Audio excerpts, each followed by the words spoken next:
जी ने लिखवाया। जैसे ही ठाकुर जी बरसाने पहुंचे, आज तक छोटी गोपी बन के जा चुके हैं, जोगी बन के जा चुके हैं, खूब रूप बदल बदल के ठाकुर जी गए, लेकिन पहली बार अपने प्रत्यक्ष रूप में बरसाना जा रहे हैं ठाकुर जी। ठाकुर जी पहुंच गए, जाए करके जैसे ही पहुंचे तो पहुंचते ही स्वागत ही ऐसा कि अच्छा तो जय ही है वो कारे कारे कारे काले कलूटे। ठाकुर जी की रूप माधुरी पर ही आक्षेप करने लगे, सब बैठा दिए। अब बैठा करके सब सखियां घेर करके बैठी हैं, बीच में श्याम सुंदर बैठे हैं। बैठ जाओ लाली, लेंगे बाद में। हाँ, सब लोग इधर देखो, ध्यान से सुनो।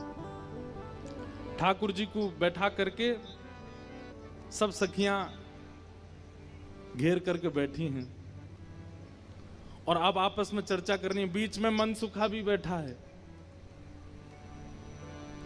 सखियां आकर के बोली मैया जमाई तो आयो संग में, मुंह दिखाई करवावे आयो संग में, पर ये अपने गामते बंदरन ने काई को लिया आयो संग में।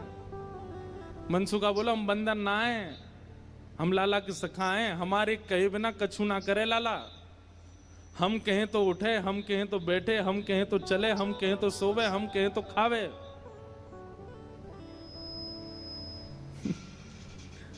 धीरे से देख रहे हैं ठाकुर जी, अब की मान जाइयो अगर कछु कहें तो, पिछली बार तो चल दियो।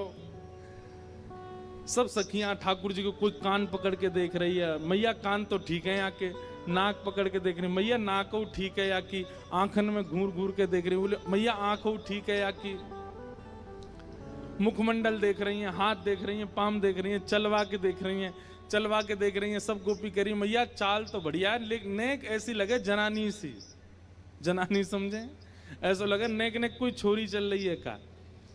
अरे ना लाला, हमारो जब गैया चरावे जावे तब देखो बिल्कुल ऐसी मर्दानी सी चाल चले, ऐसा मत कहो। सब ठाकुर जी को घेर करके विविध विविध प्रकार की बातें कर रही हैं। एक गोपी बोली, लाला तुम बाकी सब चीजन में तो ठीक हो, लेकिन फिर चोरी काय को करो। ठाकुर जी बोले, हम चोरी ना करें, ये सबरे ब्रजवासी मक्खन निकारें, दूध घी दही सब इकट्ठो करें और कंस को जाकर के दया में, तो कंस के यहां जावे से रोकें, वहां हमारे चोरी करें। और मक्खन की चोरी, दूध की चोरी, दही की कोई चोरी है? चोरी तो आभूषण की होयो करे। तभी एक गोपी बोली, हमने तो ये भी सुनी है कि तुमने किशोरी जी की मुंदरी चुरा ली एक बार। एक गोपी बोली, मैंने तो सुनी है तुमने मुंदरी भी चुराई। ठाकुर जी बोले, हमारे ब्रज में कहमे, चोर चोर खायो दधी माखन मलाई दूध, दोष ना हमारो फल पायो तुम जाप को। अरे ये तुम्हारे घर पे जो मलाई दूध आदि सब खाए ना, ये गोपीन के घर पे चोरी नहीं भैया, उनके जप तप को फल मिला उन्हें कि मैं उनके यहाँ चोरी करवे आया हूं। चोर चोर खायो दधी माखन मलाई दूध, दोष ना हमारो फल पायो तुम जाप को।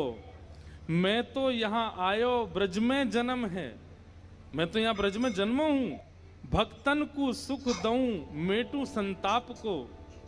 मुंदरी जो चुराई तेरी खसम की कमाई ना, मुंदरी जो हमने चुराई वो तेरे पति की नहीं, तो तू मत बोले हम ते कि कौन की चुराई कौन की नहीं चुराई।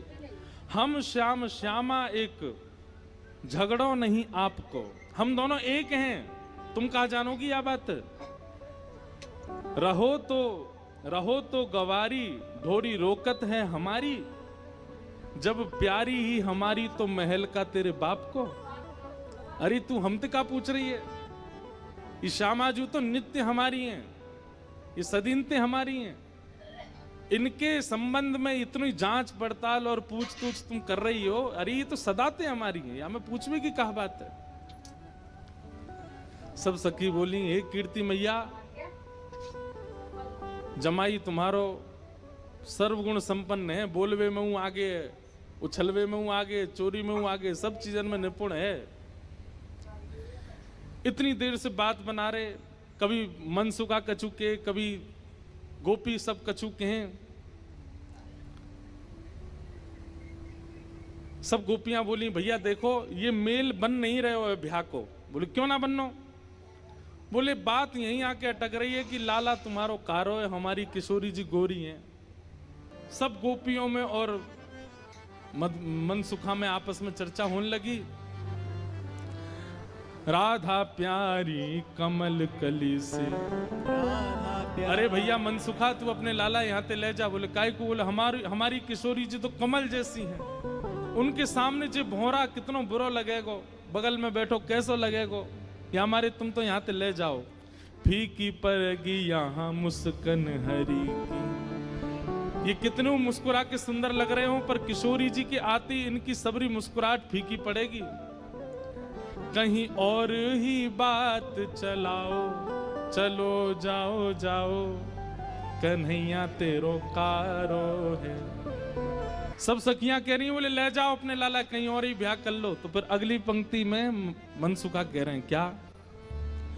शाम होत ही कमल मुरझावे, जैसी संध्या हो जाए सो कमल मुरझा जाए, अपनी पंखुड़ी ने समेट ले।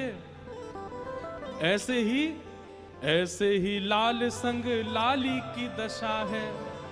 लाली आपकी कितनी सुंदर हो, कितनी खिली कमल सी हो, लेकिन लाला के आते ही इनके समस्त तेज को, समस्त योग को, समस्त बल को हमारो लाला ले लेगो। ऐसा है नहीं, पर मनसुखा कह रहा है, मनसुखा कह रहा हूं हमारो लाला जैसी लाली के बगल में बैठेगो, सबरो तेज तुम्हारी लाली को अपने अंदर ले लेगो। श्याम होते ही कमल मुस्कावे, ऐसे ही लाल संग लाली की दशा है।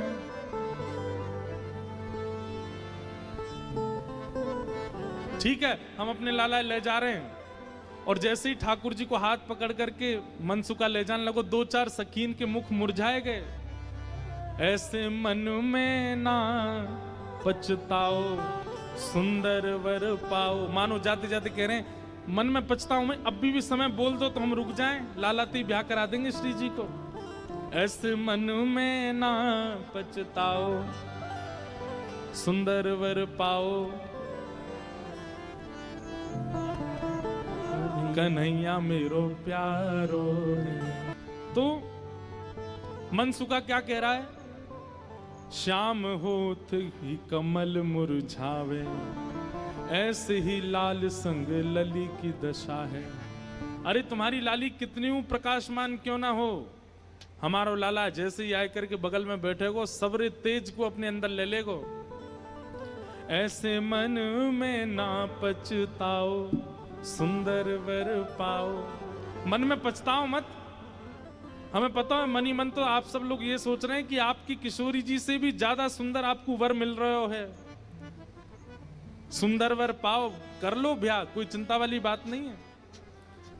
जैसे ही हाथ पकड़ करके ठाकुर जी को मनसुखा ले जाने लगो, बरसाने थे, इतने में ही सखी गई और भीतर से किशोरी जी को लेकर के आई।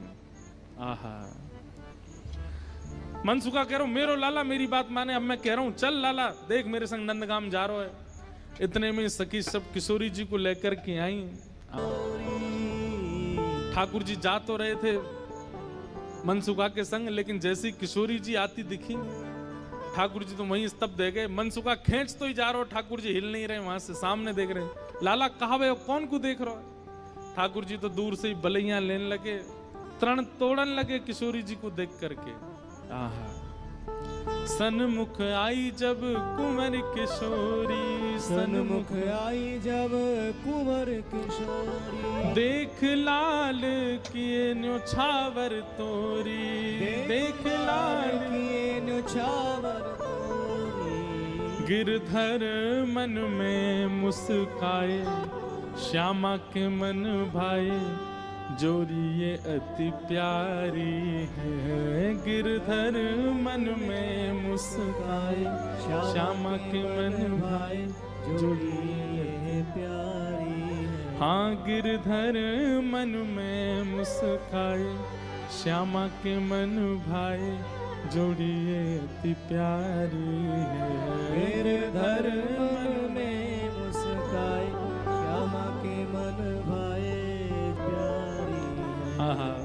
किशोरी जी को देख करके ठाकुर जी तो मुस्कुराने लगे और वहीं स्तब्ध है गए। किशोरी जी आई, किशोरी जी देख के ठाकुर जी रुक गए। सब सखियां बोली, हाँ मनसुखा ले जा लाला, नंदगाम ले जा, चल रे लाला चल मेरे संग। ठाकुर जी बोले तू चलो जा, मैं तो ना जा रहा हूं, मैं तो यहीं रहूंगा, श्री जी के सन्मुख ही विराजूंगा मैं तो। मनसुखा बोलो लाला आज तेने मेरी 2 बार नाक कटवाई है, एक तो तेने पूर्णमासी के सामने कटवाई, दूसरी अब सकीन के सामने कटवाई दे। बोले तेरी तो नाक कटेगी, मैं संग चलोगे मेरो तो संबंधी कट जाएगो, तेरो ब्याह ना है, तू तो चाहे कि मेरो नहीं हो, मैं तो करके आऊंगा ब्याह, तू चलो जा। और वहीं किशोरी जी जैसे ही आई हैं, आहा सबके नेत्र पता नहीं क्यों सजल हो गए। ऐसा कोई व्यवस्थित विवाह प्रसंग कहीं वर्णन नहीं है, ये मिलन ही विवाह है किशोरी जी और ठाकुर जी का। ये मन में विवाह हो रहा है सब ब्रजवासियों के और सब जनों के। सेज पर ले जाकर के किशोरी जी को बिठाया, सुंदर सिंहासन पर किशोरी जी बैठी हैं और तभी ठाकुर जी बगल में आकर के बैठे। जैसे ही ठाकुर जी आकर के बैठे, सब बरसाने की सखियां, गोपियां, कीर्ति मैया सब नजर उतारने लगी, आरती करने लगी। आहा इतने सुंदर लग रहे हैं दोनों, आनंद में भर गए सब। ठाकुर जी तो बस किशोरी जी को ही निहार रहे हैं और कोई छवि नेत्रन में आ ही नहीं रही है। प्यारी जब जब देखूं तेरो मुख, तब तब नयो नयो लागे। किशोरी जी के सामने जैसी बैठे, कीर्ति मैया से पूर्णमासी बोली, मैया देख लो कैसी छवि लग रही है, कैसा अद्भुत लग रहा है स्वरूप। मैया बोली ना, मैं तो मनी वैसे ही चिंता कर रही, वास्तव में ऐसा लग रहा हो कि जैसे मानो हमारी लाली और ये लाला दोनों एक दूसरे के काजे ही बने हैं। ठाकुर जी के बगल में बैठते किशोरी जी कैसी लग रही है, मानो जैसे किशोरी जी तो कोई स्वर्ण की अंगूठी हैं और वह स्वर्ण की अंगूठी में नील मणि श्री कृष्ण लगे हुए हों। दर्शन करके सब सखियां, सब बरसाने की गोपियां निहाल हो गई। सब कहने लगी, मैया अब तो तुम मुहूर्त मत न करवाओ, अब तो तुम कोई की प्रतीक्षा मत करो, ब्याह कर ही दो, आज लाला सही हाथ पड़ गयो आगे। कीर्ति मैया मनी मन विचार कर रही, बोले विवाह तो मन में तो है ही चुको है, मन में तो सबके भामर पड़ गई हैं ठाकुर जी की और किशोरी जी की।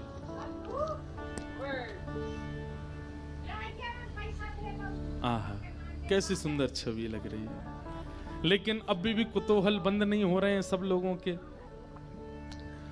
ठाकुर जी से सब लोग बोलने लगे, बोले देखो रूप में सुंदर है वे ते काम नहीं बनेगो, हमारी श्री जी के समान गुण हैं कि नहीं तुम्हारे अंदर।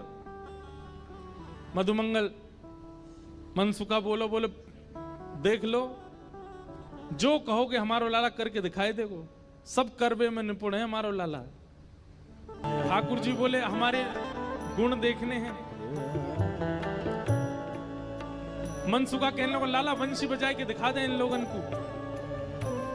ठाकुर जी ने जैसे ही वेणुनाद अपने अधर पर धारण करी, वंशी अपनी कोमल उंगलियों से उसके चित्रों को आच्छादित करते हुए जैसे ही प्राण पिरोए वंशी में, आधे से ज्यादा जितनी सखियां वहां खड़ी थी सबको मूर्छा जैसी आने लग गई। जिन जिन पर किशोरी जी की दृष्टि पड़ रही थी केवल वो बची, बाकी सब तो जैसे मूर्छित होने लगी। और इतना ही नहीं हुआ, आकाश मार्ग में गंधर्व प्रकट हो गए, सरस्वती प्रकट हो गई, आदि कवि ब्रह्मा प्रकट हो गए, इंद्र प्रकट हो गए और बरसाने में सब प्रकट होकर के ठाकुर जी की मधुर वंशी को सुनकर के झूमने लगे। सरस्वती जी तो कलम हाथ में लेकर के स्वर लिखने लगी। ठाकुर जी क्या बजा रहे हैं, ये कोई नवीन राग प्रस्तुत किया जा रहा है, आज कोई नवीन भाव प्रकट किया जा रहा है। गंधर्व जन आनंदित हो गए ठाकुर जी की उस वेणु को सुनकर के। मनसुखा बोलो देखो हमारे लाला की वंशी की धुन देखो, आकाश में देवी देवता प्रकट है गए, बादल गरज रहे हैं, वर्षा हो रही है। आहा ठाकुर जी की वेणु सुनकर के सब मंत्रमुग्ध हो गए। इतने में ही हमारी किशोरी जी ने कही, बोले रुको अभी बतावें।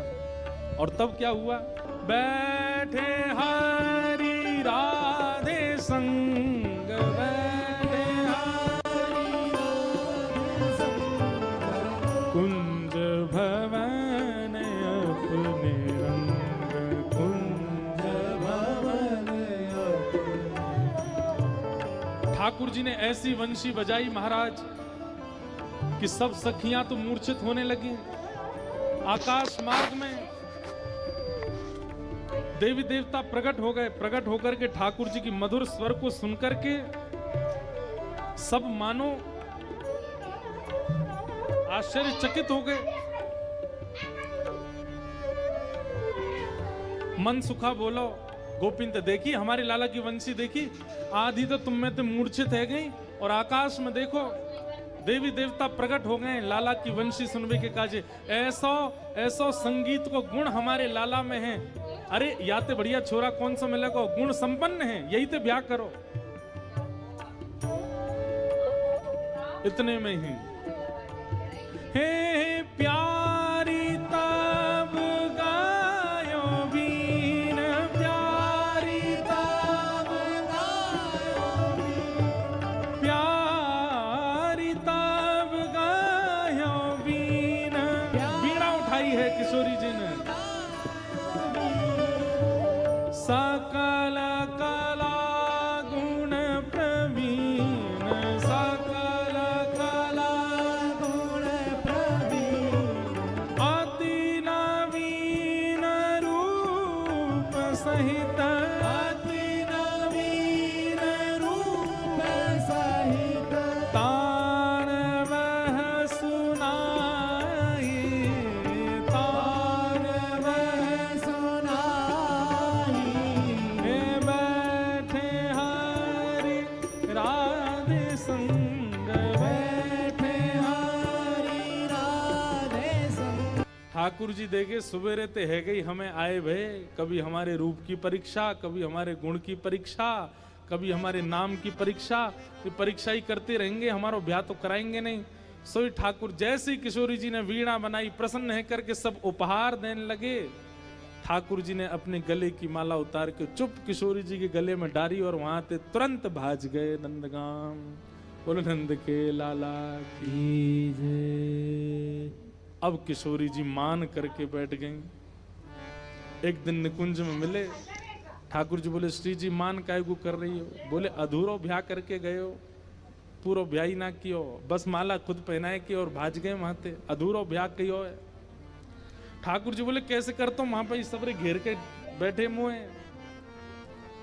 आहा, अब यहां गर्ग संहिता और ब्रह्म वैवर्त पुराण के अनुसार ठाकुर जी के विवाह का सूक्ष्म वर्णन है।